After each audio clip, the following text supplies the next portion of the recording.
Hi guys, and welcome to Motion Gaming. Just a quick video today talking about the different melee weapons available in Bloodhunt and showing off the respective statistics and abilities. This is a follow-up from my in-depth gun guides video, so go check that out if you haven't seen it already. Also consider subscribing if you'd like to see more in-depth Bloodhunt content, or if you want to find me live, head over to my Twitch channel. I'll leave links in the description. Testing these weapons revealed a false damage profile for the assault rifle, and I've updated the stat sheet to include the change. The old profile showed 13 damage instead of 15, so the assault rifle has gained a small bit of DPS on the chart, but this doesn't really change how the weapon performs from my previous video. So on top of all the guns you can find in Prague, there are also 4 melee weapons and your fists, which you start with. I've gone through each one and calculated their hits per minute, damage, and heal values to give you all the information you need to grab the best weapon for the best chance of winning. I also checked every weapon with each melee damage buff, just in case there was a broken one, but everything works as intended. One thing to note is that every melee weapon, including your fists, has a life steal ability, meaning that they will return 50% of the damage you dealt as healing. This will scale with damage buffs, but will be calculated from the real damage you have dealt, not the number on screen. So you may encounter on the last hit on a downed enemy a number showing the total damage the weapon does in a hit, but because the player had less than that value, your health gained will be calculated on the damage needed to finish them off. This only really means that you should prioritize newly down players if you're looking for hit points, as they will have a higher chance of still having all of their hit points. Be careful not to leave a different enemy downed nearby, however, as I mentioned in my tips video. Starting with the fists, these are the weakest form of melee. They do the least damage per second, and only really serve as a quick heal if you're missing 30 hit points or so. Any other weapon you can find will be at least twice as good as the fist, so make sure you pick up something early game. Using a fist on a down player will take 5 hits to kill, and 4 with a 25 or 50% damage boost, giving a base TTK of 3225. They will heal you for 32.5 hit points a second, and yes, the 0.5 does count. I'm trying to figure out a way to see if you can survive with 0.5 hit points, but it will be difficult and time consuming, but hit like if you want to see what happens. Moving on to the spiked bat and the fire axe. The bat is the fastest swinging of the 2 blue weapons, but they have an almost identical DPS of 142 and 141 respectively.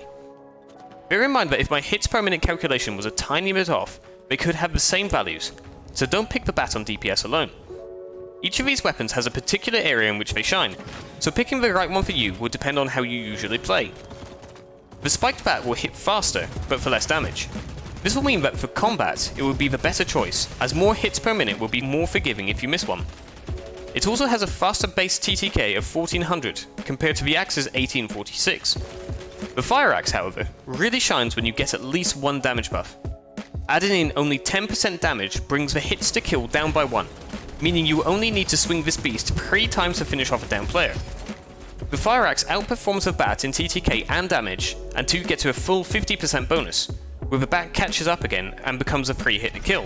So if you know you're going to be grabbing at least 1 damage buff, the fire axe could be the better option, as you'll most likely replace it late game for something even better. The Katana and Scorch blades are 2 very different weapons with their own abilities, and will both do a great amount of damage over other melee weapons. You should be aiming to pick up one of the 2 each match, even if you aren't melee focused. The Katana is the slower hitting of the 2, similar to the fire axe, but with a higher DPS of 163. It really shines with the 50% damage buff, as it does 105 damage per hit, and 2 quick hits before a slower gap for a third. The ability will allow you to deflect incoming bullets back towards the enemy by holding right click, which can be super useful to close some distance before chopping them into pieces. This lasts for around 3 seconds and is on a 5-second cooldown. The ability will do the same damage as the weapon being shot, and aims just like your own weapons.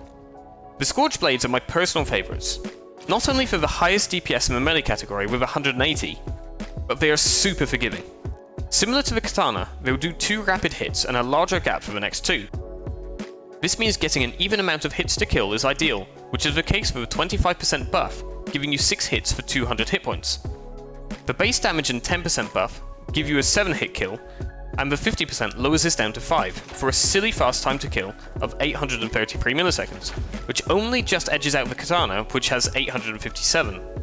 The Scorch Blade's ability allows you to dash forwards and do 40 damage in a small area around you without any bonuses.